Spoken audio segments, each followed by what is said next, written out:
Tere, Marten! Tere. Sinu teemaks oli uued reeglid, pikem samm ja puudutasid teemat iseendaks jäämine. Miks see on oluline ja kuidas jääda iseendaks? Eelkõige see on oluline sellepärast, et tänapäeva kontekstis, kui me andmete hulk meist ja meie ümber on kasvamas väga-väga suurtel kiirustel, siis see, kes me oleme, mingid aspektid sellest on tegelikult lõpuks andmetega nähtavad. Et sisuliselt, kui meie lapselapsed tahavad uurida, et kuidas meie noorena olime, siis ütleme lihtsalt, nad saavad vaadata Facebookist mingeid asju. Mitte kõike, eks ju, loomulikult, ja neid kohti on veel ja nii edasi. Siis see, et miks iseendaks jääda, on tänapäeva ühiskonnas, ma arvan, niisugune nagu eetiline paratamatus, kui tahta eetiliseks jääda. Sellepärast, et kõik asjad saavad avalikuks. Küsimus ei ole mitte kunagi selles, et kas asi muutub avalikuks. Küsimus on ainult selles, et millal see muutub. Ja sellepärast on iseendaks jäämine nagu väga lihtne lahendus kogu sellele suuremale keerulisele probleemile, et kui sa oled nagu sa ise, nagu sa kogu aeg oled ja sa oledki avatult ja lahtine sellega, siis ei tohiks olla ka midagi, mida põdeda. See on nagu asi, mis hoitab iseenda psühholoogilist tasakaalu, hoida rööpas.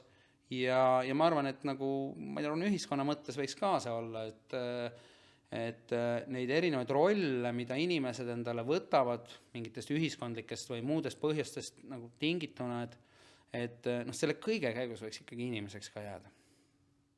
Jätkame ühiskonna teemal, et millised on meie ühiskonna parimad või halvimad harjumused? Ma arvan, et parim harjumus Eesti ühiskonna vaates on ikkagi talgud. Ehk siis see viis, et me tuleme kokku ja aitame kellelgi midagi ära teha ilma midagi teist ilmtingimata tagasi saamata. See, et me suudame asju nagu koos teha vajadusel. On see siis sõbrale sauna ehitamine või prügikoristamine, siis see on tegelikult oluline osa meie nagu kultuurist ja meie identiteedist.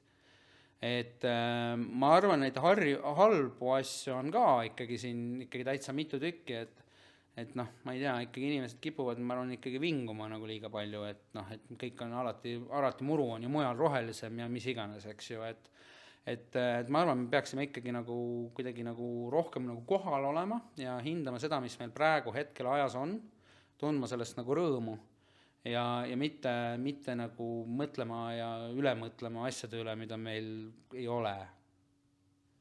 Hästi, võtame mängu ka kultuurikorraldaja ja kultuurikorraldaja rolli ja küsimus, et milline suhe on kultuurikorraldaja ja võimu vahel? No see on päris huvitav küsimus, et ütleme, tahaks nagu öelda seda, et nagu kultuurikorraldajad ongi võim.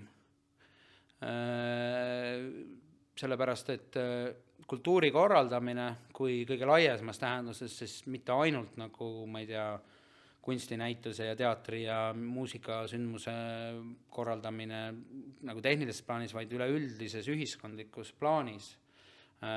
Kultuurikorraldaja on see, kes tekitab sidusust, kes loob neid seoseid, loob neid kogukondi, loob nende kogukondade vahelisi seoseid, siis ma arvan see, et kui Eesti kultuurikorraldajate kogukond, inimesed, kes siis seda teevadki igapäevaselt ja see on nende nagu töö ja tegemine ja et ma arvan, et kui see kogukond muutuks nagu nii-öelda isekeskis tugevamaks, ehk siis nad nagu, ma ei tea, inimesed käisid saunas ja köögis koos rohkem ja lobiseksid, mida nad kindlasti kõik ka teevad, eks ju. Aga neid nagu nii-öelda erinevaid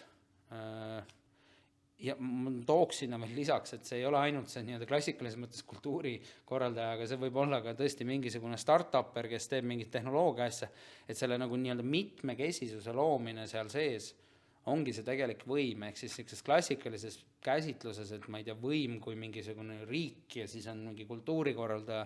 Et ma arvan, et me selle poole peaksime küll nagu pahupidi pöörama, aga see võtab kõik aega ja nõuab nagu natukene nagu plaani pidamist. Piilume ka digimaailma. et kuhu on jõudnud sinu arvates Eesti kultuuri digitaliseerimine aastaks 2035?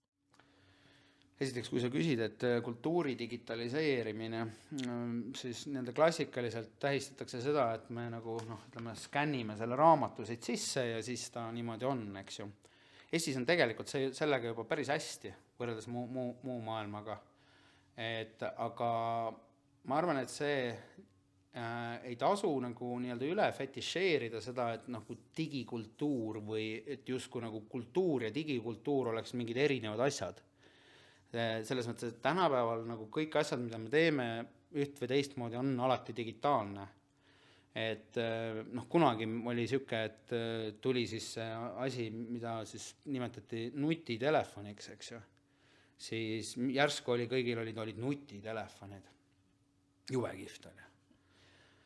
Tänapäeval ei ole kellelgi nutitelefoni. Tänapäeval on lihtsalt telefonid. Ehk siis, et see sama nii-öelda nuti eesliide tegelikult on seal seest ära kadunud. Ja ma ütleks, et nagu digikultuuriga on täpselt sama asi. Ehk siis, et ei ole mingit digikultuuri, on kultuur. See on lihtsalt üks tööriist, mis võimaldab meil seda nii korraldada kui luua hoopis teistel alustel, hoopis teistmoodi. Aga see, mis meil sellest järgi jääb, on see sama kogukond ja need sidemed, need inimesed, kes siis seda tegid, see võrgustik. Et ma arvan, et see aastaks 2035 võiks see võrgustik olla võrgustik nendest inimestest, kes siis loovad seda kultuuri kõige laiemast tähenduses.